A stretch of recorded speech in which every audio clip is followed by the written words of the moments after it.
Hello my dear friends, आज हम पढ़ रहे हैं हमारी वर्कशीट नंबर 68 हिंदी की रचना व्याकरण से है। क्या आया इस बार हमारा रस आया हुआ। इससे पहले भी हमने रस पढ़ा हुआ था। रस में हमने स्थाई भाव श्रृंगार रस के बारे में हम जान चुके हैं। अब हम नए रस के बारे में पढ़ते हैं। कौन कौन से रस इस बारी? वीर रस, हास्य रस, रौद्र रस, शांत रस और भयानक रस। तो देखते हैं पहले हमारा वीर रस क्या होता है। हमें पहले पता है रस क्या होता है। जब हम कोई काव्य को पढ़ते हैं और उसके पढ़कर हमें जो अनुभूति महसूस होती है उसे हम रस कहते हैं। ठीक है, तो वीर रस क्या है? जिस काव्य में हम उमंग, उत्साह और पराक्रम से संबंधित भाव होगा या हमें सुनकर हमें भाव रस उत्पन्न होगा, वीर रस की उत्पत्ति वहीं पर होगी। ठीक है, जैसे एग्जाम्पल आपको दिया हुआ है, मैं सत्य कहता हूँ सके सुकुमार ना मानो मुझे, यमराज से भी युद्ध को प्रस्तुत सदा मानो मुझे। यहाँ पे कह रहा है कि मुझे छोटा बच्चा ना मानो, मैं यमराज से भी युद्ध करने के लिए तैयार हूँ। ठीक है, दूसरा देखिए हास्य रस। हास्य रस वो कविता होती है जिसको पढ़कर हमें हंसी महसूस होए, हंसी का भाव आए। किसी व्यक्ति की घटना या भावनाओं से संबंधित काव्य को पढ़कर जब हमें हंसी महसूस होती है तो हम उसे क्या कहते हैं? हास्य रस कहते हैं। उसका स्थायी भाव क्या है? हंसी होता है।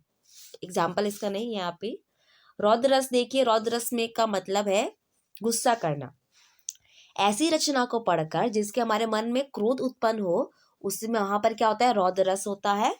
जैसे आपको एक एग्जाम्पल दिया है, श्री कृष्ण के सुन वचन, अर्जुन क्रोध से जलने लगे, सब सील भूल अपना भूल कर करतल युगल मलने लगे।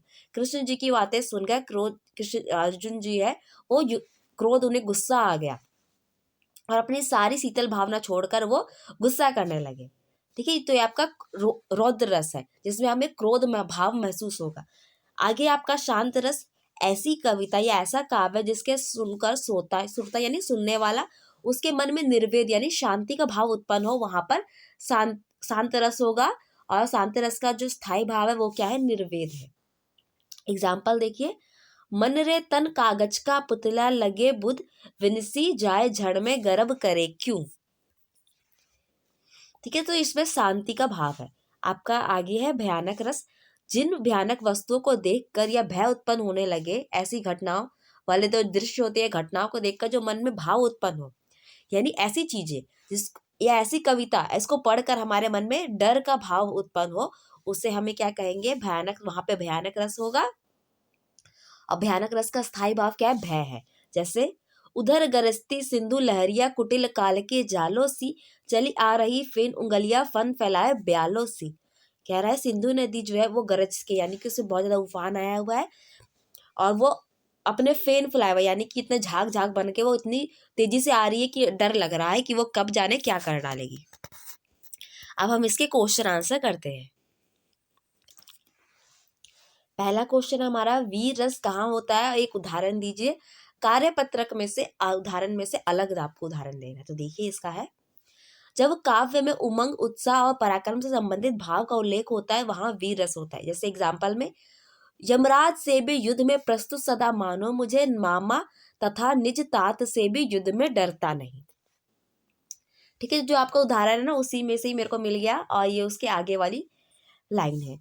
फिर दूसरा देखिए, दूसरा भी आपको वही है क्वेश्चन कि वीर रस कहाँ होता है और एक उदाहरण दीजिए। तो इसे तो आप छोड़ दीजिएगा। थर्ड देखते हैं, हास्य रस कहाँ होता है? एक उदाहरण दीजिए। जिस काव्य को पढ़कर हंसी आए वह हास्य रस होता है। जैसे गौतम तिये तरी तुलसी सो कथा सुनी मैं, मुनिवृत सुखारे ढहे सिला जब, चंद्रमुखी पर से पद मंजुल कज तिहारे। ठीक है, तो ये हंसिया का आपका रस है। चौथा आपका है रौद्र रस कहाँ होता है? एक उदाहरण दीजिए। ठीक है, जिस काव्य रचना को पढ़कर या सुनकर हृदय में क्रोध का भाव उत्पन्न हो वहां पर रौद्र रस है। एग्जाम्पल है, अतिरस बोले बचन कठोर, बेगी दिखाओ मुड़ नत आजू, उल्टई मही जहां लग तव राजू। ठीक है, तो ये आपका रामायण में से दिया हुआ है। अब मेरा जो चैप्टर था रामायण चैप्टर में से लक्ष्मण और परशुराम का संवाद, वहां पर से मैंने लिया है। पांचवा देखिए, शांत रस कहाँ होता है? एक उदाहरण दीजिए। 5वां, वह काव्य रचना जिसमें श्रोता के मन में निर्वेद यानी शांति का भाव उत्पन्न हो, वहां पे शांत रस है। जैसे एग्जाम्पल इसका आपका देखिए, लागे बूंद विंसी जाए छिन में गर्भ करो क्यों इतना, इधर रहे गंधर्वों के देश पिता की हूं मैं प्यारी संतान। ओके फ्रेंड्स, यहाँ पे हमारा वीडियो कंप्लीट होता है। आपको वीडियो पसंद आएगी इसे लाइक कीजिए, कमेंट कीजिए, शेयर कीजिए और भी वीडियोस देखने के लिए मेरे चैनल को सब्सक्राइब कीजिए। Thank you.